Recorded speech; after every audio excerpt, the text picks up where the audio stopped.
Hello नमस्कार साथियों, फिर से हाजिर हूँ आपके साथ लेकर के हिस्ट्री की एनसीईआरटी। तो क्लास 12 की हिस्ट्री की एनसीईआरटी में हम आज चैप्टर 10 यानी कि अध्याय 10 शुरू करने जा रहे हैं, जो कि है विद्रोही और राज। यानी कि जो हमने अध्याय 9 पढ़ा था वो विद्रोह शुरू हो गया था भारत के अंदर कहीं ना कहीं 1855-56 से। और उसके बाद हम 1857 का जो महान विद्रोह है, जिसे भारत का प्रथम स्वतंत्रता संग्राम भी नाम दे दिया गया है, उसके बारे में पढ़ेंगे हम बहुत ही डिटेल में। तो इस चैप्टर का नाम है विद्रोही और राज, और ये है 1857 का आंदोलन और उसके आख्यान। तो 10 मई 1857, ये सबसे इम्पोर्टेंट फैक्ट हमें सबसे पहले ही मिल जाता है कंपटीशन एग्जाम्स का फेवरेट क्वेश्चन। 10 मई 1857 की दोपहर मेरठ छावनी में, यहाँ से ये विद्रोह शुरू होता है। तो मेरठ छावनी के सिपाहियों ने विद्रोह कर दिया। हलचल की शुरुआत भारतीय सैनिकों से बनी पैदल सेना से हुई थी, और ये क्या थी? एक पैदल सेना थी। जिस तरह से क्वेश्चन डीप से डीप पूछे जा रहे हैं, उसमें हमें ये एक एक वर्ड एनसीईआरटी के पढ़ने की ज़रूरत है। अगर हम इन ऑथेंटिक बुक्स को, इन फैक्ट्स को ध्यान से पढ़ लेते हैं ना, तो हमें कुछ एडवांस पढ़ने की ज़रूरत नहीं है। हम सोचते हैं डीप क्वेश्चन कहाँ से आते हैं, इन्हीं में से आते हैं, एक एक वर्ड से क्वेश्चन बनते हैं। तो इनकी शुरुआत भारतीय सैनिकों से बनी पैदल सेना से हुई थी, जो जल्द ही घुड़सवार फौज और फिर शहर तक फैल गई। शहर और आसपास के देहात के लोग सिपाहियों के साथ जुड़ गए। सिपाहियों ने शस्त्रागार पर कब्जा कर लिया, जहां हथियार और गोला बारूद रखे हुए थे। इसके बाद उन्होंने गोरों पर निशाना साधा और उनके बंगलों, साजो सामान को तहस नहस करना और जलाना फूंकना शुरू कर दिया। रिकॉर्ड दफ्तर, जेल, अदालत, डाक खाने, सरकारी खजाने जैसी सरकारी इमारतों को लूट कर तबाह किया जाने लगा। शहर को दिल्ली से जोड़ने वाली टेलीग्राफ लाइन काट दी गई। अंधेरा पसरते ही सिपाहियों का एक जत्था घोड़े पर सवार होकर दिल्ली की तरफ चल पड़ा, और यह जत्था 11 मई को तड़के लाल किले के फाटक पर पहुंचा। रमज़ान का महीना था। मुगल सम्राट बहादुर शाह नमाज पढ़कर और सहरी यानी रोज़े के दिनों में सूरज उगने से पहले का जो भोजन है वो खाकर उठे थे। उन्हें फाटक पर हो हल्ला सुनाई दिया। बाहर खड़े सिपाहियों ने जानकारी दी कि हम मेरठ के सभी अंग्रेज पुरुषों को मार कर आए हैं, क्योंकि वे हमें गाय और सुअर की चर्बी में लपेटे करतूस दांतों से खींचने के लिए मजबूर कर रहे थे। इसलिए हिंदू और मुसलमान सबका धर्म भ्रष्ट हो जाएगा। तब तक सिपाहियों का एक और जत्था दिल्ली में दाखिल हो चुका था और शहर के आम लोग उनके साथ जुड़ने लगे थे। बहुत सारे यूरोपियन लोग मारे गए। दिल्ली के अमीर लोगों पर हमले हुए, लूटपाट हुई। दिल्ली अंग्रेज़ों के नियंत्रण से बाहर जा चुकी थी। कुछ सिपाही लाल किले में दाखिल होने के लिए दरबार के शिष्टाचार का पालन किए बिना बेधड़क किले में घुस गए थे। उनकी मांग थी कि बादशाह उन्हें अपना आशीर्वाद दे। सिपाहियों से घिरे बहादुर शाह के पास उनकी बात मानने के अलावा कोई चारा न था, और इस विद्रोह ने एक वैधता हासिल कर ली, क्योंकि अब उसे मुगल बादशाह के नाम पर चलाया जा सकता था। यानी जबरन इस आंदोलन का नेता किसे घोषित कर दिया गया? बहादुर शाह को, जो कि बेचारा खुद ही बूढ़ा था, इतना निर्बल और कमज़ोर था कि मुगल साम्राज्य का अंत ही हो गया इसके बाद, लेकिन इसको फिर भी नेता घोषित कर दिया गया। ये बहादुर शाह अंतिम मुगल सम्राट हमारे। तो क्या आपको ये पैराग्राफ पढ़ के कहीं ना कहीं दक्कन दंगे, वो विद्रोह याद नहीं आते, जब कृषकों ने साहूकारों की बहिया जला दी, तहस नहस मचा दी, घर जला दिए। ये सिपाहियों द्वारा विद्रोह, अचानक अंग्रेज़ों को मार डालना, उनके बंगले, उनके दफ्तर जला देना, उनके सारे रिकॉर्ड दफ्तर, डाक खाने, सरकारी खजाने, इनको लूट देना, तबाह कर देना, सारी टेलीग्राफ लाइनें काट देना, क्या ये वो मंजर याद नहीं दिलाते हैं? और जब वो दंगे हमने पढ़ा था, तो हमने क्या देखा था कि दक्कन के किसानों को इतना अधिक दबाया गया कि स्प्रिंग को जितना अधिक दबाएंगे उतना ज़्यादा उछाल मारेगी। तो कृषकों ने उसी तेज़ी से उछाल मारा जितना उन्हें दबाया गया। और इसी तरह से 1857 का विद्रोह, जो 1757 के दबाने से शुरू हुआ था, ये 1857 में 100 सालों का शोषण यहाँ पे विद्रोह बन के उभरा था। लेकिन इस विद्रोह का तत्कालीन कारण क्या था? जो यहाँ पे ये सिपाही बता रहे हैं, ये तत्कालीन कारण था। बाकी कारण तो बहुत ज़्यादा लंबे चौड़े 100 सालों के इतिहास के रहे हैं, लेकिन जो तत्कालीन कारण था वो था चर्बी में लिपटे कारतूसों को, जो गाय और सूअर की चर्बी से बने थे, उनको खींचने के लिए मजबूर करना। ये यहाँ का तत्कालीन कारण माना जाता है। 12 और 13 मई, यहाँ पे 10 मई को शुरू होता है, फिर 11 मई को ये लोग पहुँच जाते हैं, उसको नेता घोषित कर देते हैं, और 12 और 13 मई को उत्तर भारत में शांति रहती है। लेकिन जैसे ही ये खबर फैली कि दिल्ली पर विद्रोहियों का कब्जा हो चुका है और बहादुर शाह ने विद्रोह को अपना समर्थन भी दे दिया है, हालात तेज़ी से बदलने लगे। गंगा घाटी की छावनियों और दिल्ली के पश्चिम की कुछ छावनियों में विद्रोह के स्वर तेज होने लगे। अब यहाँ पे जो है, जब पता चला धीरे धीरे लोगों को कि विद्रोह शुरू हो चुका है, जिन लोगों ने सिरा सुनो उन्हीं ने विद्रोह शुरू कर दिया। विद्रोह का ढर्रा कैसा था? इन विद्रोह को तारीख के हिसाब से सिलसिलेवार रखा जाए तो ऐसा लगता है कि जैसे जैसे विद्रोह की खबर एक शहर से दूसरे शहर पहुंचती गई, वैसे वैसे सिपाही हथियार उठाते गए। हर छावनी में विद्रोह का घटनाक्रम कमोबेश एक जैसा था, यानी जैसा वो सुन रहे थे कि ये घटनाएं हो रही है, वो भी वैसे ही घटनाओं को अंजाम देने लगे। अब सैन्य विद्रोह कैसे शुरू हुए, यहाँ पे हम देखेंगे क्या कारण रहे इसके। सिपाहियों ने किसी न किसी विशेष संकेत के साथ अपनी कार्यवाही शुरू की। कई जगह शाम के समय तोप का गोला दागा गया, तो कहीं बिगुल बजाकर विद्रोह का संकेत दिया गया। सबसे पहले उन्हें शस्त्रागार पर कब्जा किया और सरकारी खजाने को लूटा। इसके बाद उन्होंने जेल, सरकारी खजाने, टेलीग्राफ दफ्तर, रिकॉर्ड रूम, बंगलों और तमाम सरकारी इमारतों पर हमला किया और सारे रिकॉर्ड जलाते चले गए। गोरों से संबंधित हर चीज़ और हर शख्स हमले का निशाना था। हिंदुओं और मुसलमानों तमाम लोगों को एकजुट होने और फिरंगियों का सफाया करने के लिए हिंदी, उर्दू और फारसी में अपीलें जारी होने लगी। विद्रोह में आम लोगों के भी शामिल हो जाने के साथ साथ हमलों का दायरा फैल गया। लखनऊ, कानपुर और बरेली जैसे बड़े शहरों में साहूकार और अमीर भी विद्रोहियों के गुस्से का शिकार बनने लगे। क्यों बनने लगे? क्योंकि उन्होंने अंग्रेजों का साथ दिया।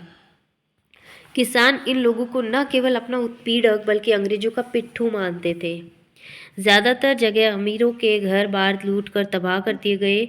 सिपाहियों की कतारों में हुए इन छिटपुट विद्रोह ने जल्दी ही एक चौतरफा विद्रोह का रूप ले लिया और शासन की सत्ता और सोपानों की सरेआम अवहेलना होने लगी। यहाँ पे देखिए, हम कुछ चित्र देखते हैं। ये देखिए, ये जो हमें चित्र दिया गया है, लखनऊ में ब्रिटिश लोगों के खिलाफ हमले में आम लोग भी सिपाहियों के साथ आ जुटते हैं। ये देखिए, ये हमारे भारतीय सिपाही शक्ल से ही पहचाने जाते हैं। और ये देखिए, अंग्रेज तीखे तीखे मुंह के, शक्ल से ही पता चल जाता है कौन अंग्रेज है और कौन भारतीय है। एकदम हष्ट पुष्ट दमखम वाले जो दिखाई दे रहे वो है हमारे भारतीय सैनिक, और जो साधारण वेशभूषा में दिखाई दे रहे हैं ये है आम लोग। और इस तरह से इसको दिखाया गया है कि ये आम लोग किस तरह से जुट गए सिपाहियों के साथ, और ये ऊपर की तरफ ये तिखे मुंह वाले अंग्रेज। फिर देखिए, फिरंगी। फिरंगी क्या है? फारसी भाषा का एक शब्द है जो संभवतः फ्रैंक, जिससे फ्रांस का नाम पड़ा है, उससे निकला है। इसे उर्दू और हिंदी में पश्चिम लोगों का मजाक उड़ाने के लिए कभी कभी इसका प्रयोग अपमानजनक दृष्टि से भी किया जाता था। यानी फिरंगी शब्द का प्रयोग मोस्टली इंडिया के लोग अपमानजनक रूप में ही करते थे अंग्रेज़ों के लिए, जबकि ये है फारसी भाषा का शब्द।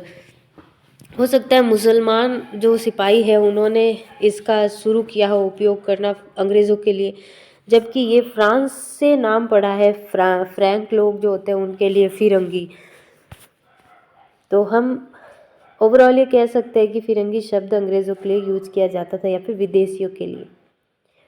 मई जून के महीनों में, मई से शुरू होती है 10 मई से, तो मई जून के महीनों में अंग्रेज़ों के पास विद्रोहियों की कार्यवाहियों का कोई जवाब नहीं था। अंग्रेज अपनी ज़िंदगी और घर बार बचाने में फंसे हुए थे। जैसा कि एक ब्रिटिश अफसर ने लिखा है कि ब्रिटिश शासन ताश के किले की तरह बिखर गया। अब देखते हैं हम एक स्रोत, असामान्य समय में सामान्य जीवन। विद्रोह के महीनों में शहरों में क्या हुआ, क्या क्या घटनाएं हुई, वो देखेंगे हम। उथल पुथल के उन दिनों में लोग अपनी जिंदगी कैसे जी रहे थे, सामान्य जीवन किस तरह प्रभावित हुआ। विभिन्न शहरों की रिपोर्टों से हमें पता चलता है कि सामान्य गतिविधियां अस्त व्यस्त हो गई थी, यानी जो सामान्य जीवन है लोगों का, खाना पीना, जो उद्योग धंधे नौकरी कुछ भी करते थे वो सब कुछ प्रभावित हुआ। यहाँ पे हम दिल्ली उर्दू अखबार की 14 जून की एक रिपोर्ट पढ़ते हैं 1857 के टाइम की।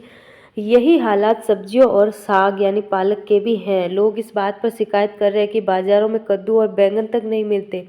आलू और अरबी अगर मिलती भी है तो बासी सड़ी जैसे कुंजड़ों यानी सब्जी बेचने वालों ने रोक रोक कर जमा कर रखा हुआ था। और शहर में स्थित बाग बगीचों से कुछ माल चंद इलाकों तक पहुंच जाता, लेकिन गरीब और मध्यम वर्ग वाले उन्हें देखकर बस होठों पर जीभ फिराकर रह जाते, क्योंकि वे चीज़ें खास लोगों के लिए ही है। यहाँ एक और चीज़ पर भी ध्यान दिया जाना चाहिए कि लोगों का बड़ा नुकसान हो रहा है। मामला ये है कि पानी भरने वालों ने पानी भरना बंद कर दिया है। गरीब शुरफा यानी शरीफ लोग खुद घड़ों में पानी भरकर लाते हैं और तब जाकर घर में खाना बनता है।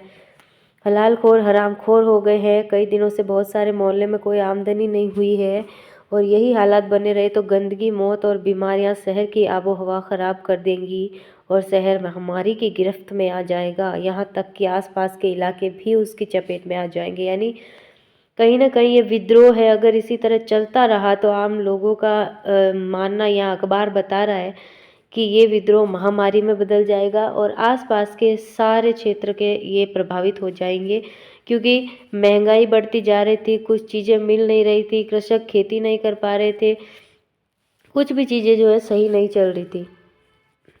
तो यहाँ पे हमने ये सब देख लिया है। अभी हम चलते हैं हमारे नेक्स्ट पॉइंट, संचार के माध्यम। अलग अलग स्थानों पर विद्रोह के ढर्रे में समानता की वजह आंशिक रूप से उसकी योजना और समन्वय में निहित थी, जिसमें कोई शक नहीं कि विभिन्न छावनियों के सिपाहियों के बीच अच्छा संचार बना हुआ था। जब 7वीं अवध इरेगुलर कैवलरी ने मई की शुरुआत में नए कारतूसों का इस्तेमाल करने से इनकार कर दिया तो उन्हें 48 नेटिव इन्फेंट्री को लिखा कि हमने अपने धर्म की रक्षा के लिए यह फैसला लिया है और 48 नेटिव इन्फेंट्री के हुक्म का इंतज़ार कर रहे हैं। सिपाही या उनके संदेशवाहक एक जगह से दूसरी जगह जा रहे थे। लबोलुआब ये कि लोग बस बगावत के मंसूबे गढ़ रहे थे और उसी के बारे में बातें कर रहे थे। यानी चारों तरफ जो हवा है उसमें भी विद्रोह ही इधर उधर जो है उसमें खुशबूदार, वो कहते हैं ना, खुशबू आ रही थी, विद्रोह की गंध आ रही थी हवा में भी, वो चीज़ फैल रही थी वहाँ पे। हर किसी के ज़बान पे वही बात थी, लेकिन ओपनली नहीं, फुसफुसाहट के साथ। सिस्टन और तहसीलदार। अब यहाँ पे देखिए ये बड़ा ही मज़ेदार लगता है मुझे। विद्रोह और सैनिक अवज्ञा के संदर्भ में सीतापुर के देसी ईसाई पुलिस इंस्पेक्टर फ्रांसवा सिस्टन का अनुभव हमें बहुत कुछ बताता है। क्या बताता है कि वो मजिस्ट्रेट के पास शिष्टाचारवश मिलने सहारनपुर गया हुआ था। कौन? सिस्टन। तो सिस्टन हिंदुस्तानी कपड़े पहने हुए था और अलती पलती मारकर बैठा था। इसी बीच बिजनौर का एक मुस्लिम तहसीलदार कमरे में दाखिल हुआ। जब उसे पता चला कि सिस्टन अवध में तैनात है तो उससे पूछा, क्या खबर है अवध की, काम कैसा चल रहा है? सिस्टर ने कहा, अगर हमें अवध में काम मिलता है तो जनाब आली को भी पता चल जाएगा। इस पर तहसीलदार ने कहा, भरोसा रखो, इस बार हम कामयाब होंगे, मामला काबिल हाथों में है। बाद में पता चला कि तहसीलदार बिजनौर के विद्रोहियों का सबसे बड़ा नेता था। तो आया ना मज़ा आपको ये पढ़ के? मुझे तो बड़ा मज़ा आया। क्यों? क्योंकि ये बेचारा जो तहसीलदार था, जो विद्रोहियों का सबसे बड़ा नेता था, इसको ये नहीं पता कि ये जो सिस्टन है ये भारतीय नहीं है, और इस सिस्टन बेचारे को ये नहीं पता कि ये क्या करने वाले हैं। और दोनों का जो ये यहाँ पे वार्तालाप चलता है, ये दोनों ही अनजान है एक दूसरे को क्या कह रहे हैं, फिर भी इनका वार्तालाप पूरा हो जाता है। तो ये बड़ा ही मज़ेदार लगता है मुझे, क्योंकि तहसीलदार ने सिस्टन को एक भारतीय सिपाही समझ के वो सोचा कि ये अवध में तैनात है और इससे खबर लेते हैं कि अवध के अंदर विद्रोह की जो है वो कैसी चल रही है तैयारी। इसलिए ये पूछा कि काम कैसे चल रहा है। विद्रोह की बनावट और जिन साक्ष्यों के आधार पर ऐसा लगता है कि इन विद्रोह में एक योजना और समन्वय था। उनको देखकर कुछ अहम सवाल खड़े होते हैं कि ये योजना कैसे बनाई गई, योजनाकार कौन थे। मौजूदा दस्तावेजों के आधार पर इन सवालों के सीधे सीधे जवाब देना तो कठिन है, फिर भी एक घटना इस बारे में कुछ सुराग जरूर देती है कि ये विद्रोह इतने सुनियोजित कैसे थे। विद्रोह के दौरान अवध मिलिट्री पुलिस के कैप्टन हियरसे की सुरक्षा का जिम्मा भारतीय सिपाहियों पर था। जहां कैप्टन हियरसे तैनात था, वहीं 41वीं नेटिव इन्फेंट्री भी तैनात थी। इन्फेंट्री की दलील थी कि क्योंकि वे अपने तमाम गोरे अफसरों को ख़त्म कर चुके थे, इसलिए अवध मिलिट्री का फ़र्ज़ बनता है कि या तो वे हियरसे को मौत की नींद सुला दे या उसे गिरफ्तार करके 41वीं नेटिव इन्फेंट्री के हवाले कर दे। अब अवध जो है, अवध मिलिट्री यानी अवध की जो सेना थी हमारी भारतीय सिपाहियों की, उनके ऊपर क्या था, हियरसे की सुरक्षा का जिम्मा था भारतीय सिपाहियों पर। अब 41वीं नेटिव इन्फेंट्री जो उनको कहती है कि या तो भाई सारे गोरों को ख़त्म किया तो इसको भी करो, नहीं तो हमें सौंप दो। मिलिट्री पुलिस ने दोनों दलीलें खारिज कर दी।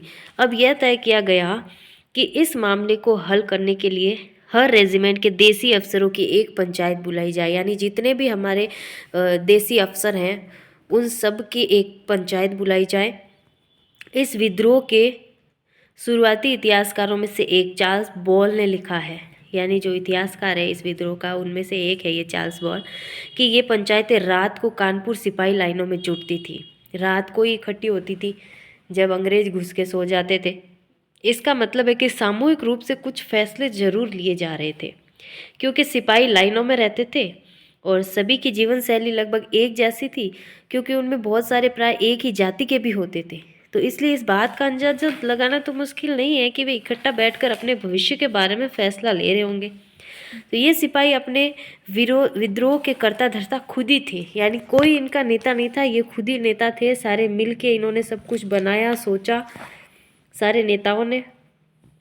यहाँ पे देखे आ गई हमारी फेवरेट रानी लक्ष्मीबाई, झांसी की रानी लक्ष्मीबाई। इनको तो बस फोटो देखते ही हमारे मतलब खून में एक जोश सा, एक एनर्जी सी भर जाती है। अगर किसी को मोटिवेशन चाहिए ना पढ़ने के लिए, तो अपनी स्टडी टेबल के ऊपर झांसी की रानी की फ़ोटो ज़रूर लगा के रखें आप।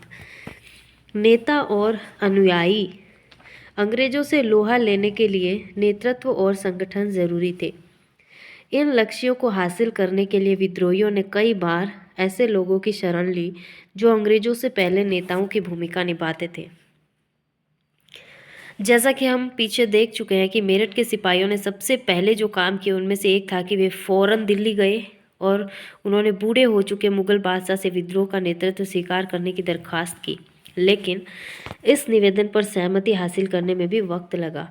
बहादुर शाह इस खबर पर भयभीत और बेचैन दिखाई दिए। बहादुर शाह ने नाम मात्र का नेता बनने की जिम्मेदारी भी तब स्वीकार की जब कुछ सिपाही शाही शिष्टाचार की अवहेलना करते हुए जबरन लाल किले में मुगल दरबार में जा घुसे और बहादुर शाह के पास वाकई अब कोई चारा नहीं बचा था। अन्य स्थानों पर भी छोटे पैमाने पर ही सही इसी तरह के दृश्य घट चुके थे।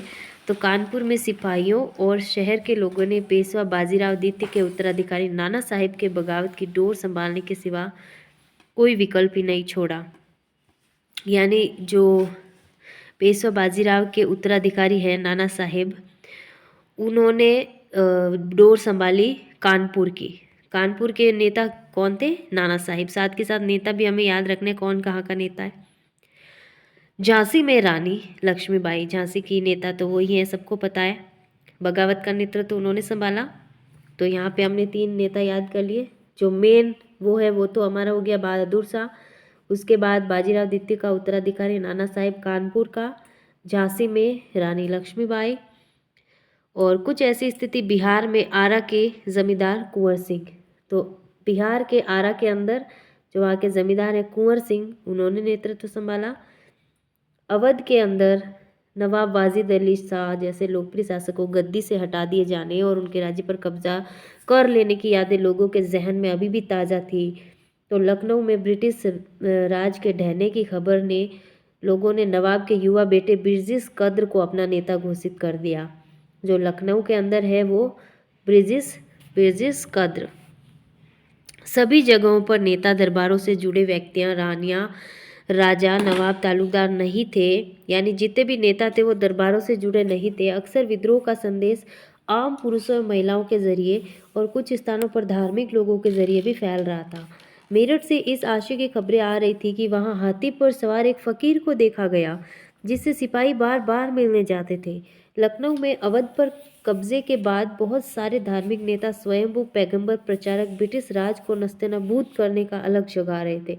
यानी बहुत सारे लोग हैं, जैसे धार्मिक नेता हो गए या फिर जो ऐसे सड़कों पे घूमते हैं ना, पैगंबर प्रचारक वगैरह, धार्मिक प्रचारक, वो भी लोगों के अंदर ब्रिटिश राज को ख़त्म कर देने की एक अलग जगाते थे। लोगों में ऐसे मोटिवेशन भरते थे, अपनी मतलब गीत कहानियाँ वगैरह गा गा के। अन्य स्थानों पर किसानों, जमींदारों और आदिवासियों को विद्रोह के लिए उकसाते हुए कई स्थानीय नेता सामने आ चुके थे। शाहमल ने उत्तर प्रदेश में बड़ौद परगना के गांव वालों को संगठित किया, यानी शाहमल ने उत्तर प्रदेश के बड़ौद में और छोटा नागपुर स्थित सिंहभूम के आदिवासी काश्तकार गोनू ने, सिंहभूम का गोनू, इन लोगों ने नेतृत्व संभाला। तो आज बस इतना ही, जो बाकी का हम देखेंगे कल नेक्स्ट वीडियो में। तो बहुत बहुत धन्यवाद आपका। नमस्कार।